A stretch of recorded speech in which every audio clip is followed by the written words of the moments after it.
One of the classic and vintage favorite houseplant is spider plant, scientifically known as Chlorophytum comosum.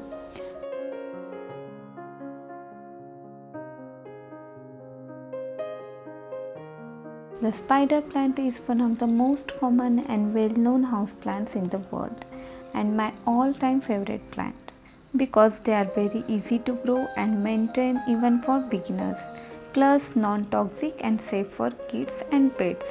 It is a graceful plant that makes a statement anywhere from a tabletop to a hanging plant with its lovely arching leaves.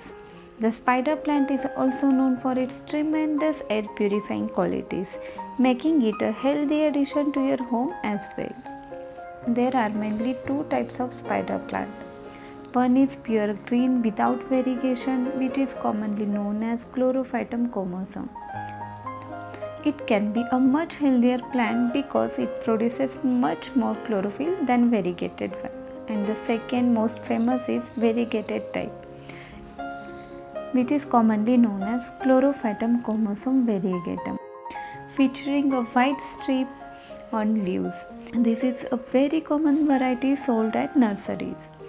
Spider plant needs are simple, but as summer starts, this plant needs a little more attention.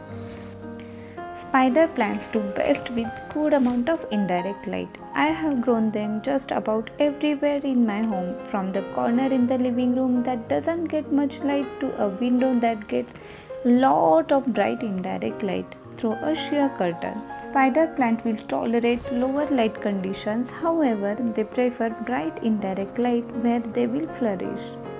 The stripping on the leaves will be more prominent with indirect bright lighting. Avoid direct sunlight as it will scorch the leaves, especially during summer. Place the sheer curtain between the window and the plant to filter the light if the window faces bright sunlight during the afternoon. Place the plant in such room that have comfortable temperature for everyone. After the location, the next water plays a major role in the overall growth of the spider plant. When it comes to watering your spider plant, aim for once or twice a week like a money plant. I find that my plants need extra watering during the summer months, so you can water them twice a week depending on the temperature and their location, and less frequent in winter. If you notice the green stripping on your spider plant is fading, it's likely because it's very thirsty. Fading leaves may also be droopy and limp. Just give them a good drink. Be careful to not water them too much or they'll become soggy, which can lead to a root rot. The best method that I follow for my all house plant is finger test. Put your finger into the soil before water to see if it's still wet, which means don't water it more. Or if it's dried out, then it's time to water. Don't stress if your spider plants start browning on the tips. That's totally normal and doesn't mean your plant is dying. One reason spider plants leaves are turning brown on the edge could be due to tap water. Tap water contains salt, chlorine, mineral and fluorides, all of which can build up in the soil of your plant, causing the tips of the leaves to burn and turn brown. Try to use soft water or allow the water to sit out overnight before using. This can help to relieve some of the chlorine from the water. Brown leaf tips also indicate the air is too dry, especially in hot weather, so mist your spider plant regularly to make them flourish. Increase the humidity around your plant by misting the leaves on regular basis or using pebble tray or moving a humidifier nearby. This plant doesn't need too much care and attention, so you can fertilize it once a month during the spring and summer. This will provide the plant with enough nutrient to grow well. I put a handful of compost or seaweed solution once in a couple of months. Spider plant will start producing babies when they are more mature and when the root become more root bound.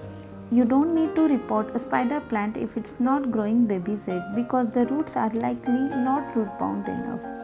Wait for some time. You can use the spider pups for making more spider plants. This is the easiest way you can propagate spider plant. Just cut the pups from the stalk and put them in water. I like to use a short small jar since the babies of spider plants are small. once roots are growing, you can ready to plant them in a pot.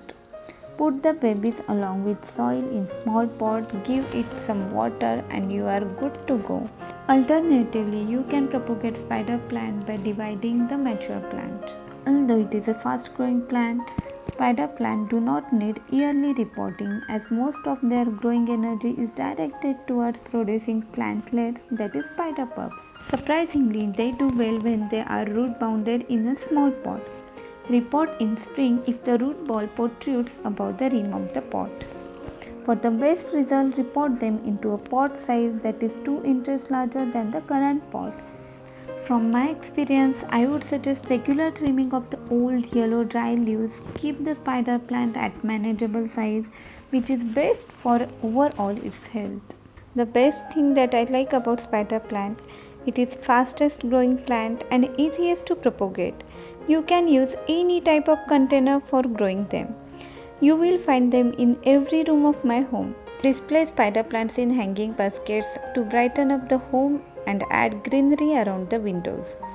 Grow them in small attractive pot and place them on tabletop as living decor piece. Or create a spider plant bowl. You can keep this attractive bowl on the central table of your living room. This will definitely add charm to your living space.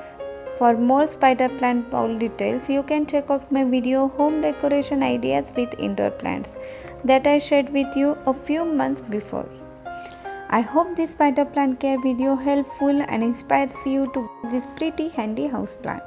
Thanks for watching, and for more plant care tips, do follow us on Instagram.